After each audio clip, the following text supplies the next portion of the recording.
আজ জাতিসংঘের সাধারণ অধিবেশনে ভাষণ দেবেন প্রধান উপদেষ্টা ডক্টর মোহাম্মদ ইউনূস। বাংলাদেশ সময় মধ্যরাতের দিকে দিতে যাওয়া এই ভাষণে থাকছে নানা গুরুত্বপূর্ণ বিষয়।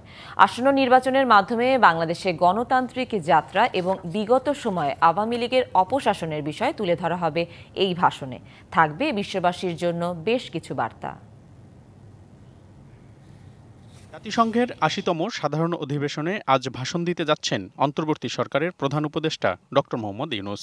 নিউ ইয়র্কের স্থানীয় সময় শুক্রবার সকালে শুরু হতে যাওয়া এই অধিবেশনে ৯ জনের পর ১০ম তালিকায় ভাষণ দেবেন তিনি, যা বাংলাদেশ সময় মধ্যরাতের দিকে।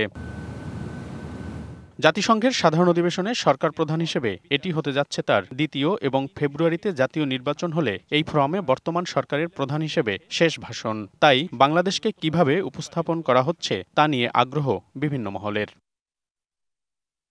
সাধারণ অধিবেশনের এবারের ভাষণে তুলে ধরা হবে বাংলাদেশের গণ অভ্যুত্থান এবং বিগত সময়ে আওয়ামী লীগের অপশাসনের নানা বিষয়। ১৫ বছরের যে মিসরুল, যেই ধরনের অপকর্ম করা হচ্ছে, সেগুলোর থেকে বাংলাদেশের যে ডেমোক্রেটিক ট্রানজিশনের জন্য কি কি কাজ এই গভর্নমেন্ট করছে, সেই কাজগুলো সবাইকে জানানো। বর্তমান সরকারের গত ১৪ মাসের নানা চ্যালেঞ্জ মোকাবিলার বিষয়টি তুলে ধরা হবে।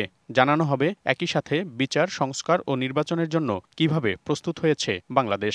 আসছে ফেব্রুয়ারিতেই নির্বাচনের বিষয়টিও তুলে ধরা হবে সাধারণ অধিবেশনের ভাষণে। গত ১৪টা মাস কত চ্যালেঞ্জিং ছিল এবং সেই বিষয়ে এই চ্যালেঞ্জগুলো উত্তরণের জন্য এই গভর্নমেন্টে কি কি কাজ করেছে, ইলেকশনের প্রিপারেশনটা আমাদের কিরকম, পুরো ওয়ার্ল্ড বিশ্ববাসীকে জানানো যে বাংলাদেশের একটা খুবই ইম্পর্টেন্ট, বাংলাদেশের জন্য একটা ফাউন্ডেশনাল ইলেকশন আমরা ফেব্রুয়ারিতে করতে যাচ্ছি। ফেব্রুয়ারিতে ইলেকশন হবে। ওয়ালটন এখন দেশের সীমানা পেরিয়ে পৌঁছে গিয়েছে ৫০টিরও বেশি দেশে। ওয়ালটন, ঘরে ঘরে বিশ্বজুড়ে।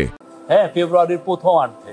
তো সেই বিষয়টাও জানানো। তবে শুধু বাংলাদেশ নয়, ডক্টর ইউনূসের ভাষণে বিশ্ববাসীর জন্য থাকছে নানা বার্তা। রোহিঙ্গা সমস্যা ছাড়াও বিশ্বব্যাপী যুদ্ধ সংঘাত পরিহার, জলবায়ু ইস্যু এবং তার ৩-০ তত্ত্ব গুরুত্ব পাচ্ছে এবারের ভাষণে।